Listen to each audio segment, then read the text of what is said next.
On s'attendait qu'après les pays de la sous-région d'Afrique centrale en particulier et d'Afrique en général, le chef de l'État gabonais se rende d'abord en France avant de prendre d'autres destinations. Mais le hasard du calendrier, peut-on dire, a voulu que ce soit Riyad qui, avant Paris, lui ouvre les bras.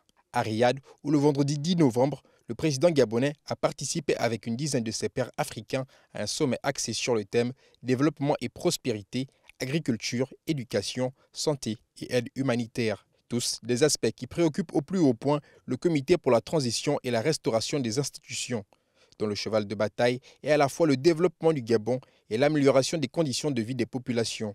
Il faut donc nouer des partenariats avec toutes les nations susceptibles d'aider concrètement les autorités gabonaises à remplir leur cahier de charges et donc à réaliser leurs projets dans des délais raisonnables. Mon pays reste ouvert à tous les investisseurs respectueux des dispositions du Code des marchés publics.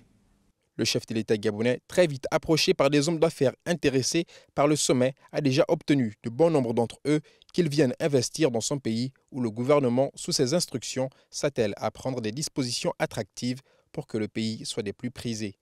Brice Clotaire Oligui Nguema a marqué des points à l'entame de son séjour en Arabie Saoudite lorsqu'il a signé des accords de prêt avec le Fonds saoudien pour le développement, en dehors d'avoir entrepris des rencontres bilatérales et mené des opérations de lobbying. L'Arabie Saoudite, accusée à tort ou à raison de soutenir des actes terroristes, se refait une virginité en intervenant par exemple comme contributeur financier.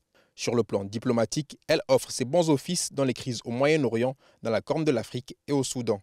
N'oublions pas que le royaume intervient dans la construction des mosquées, la formation d'imams et la délivrance des visas pour le pèlerinage à la Mecque.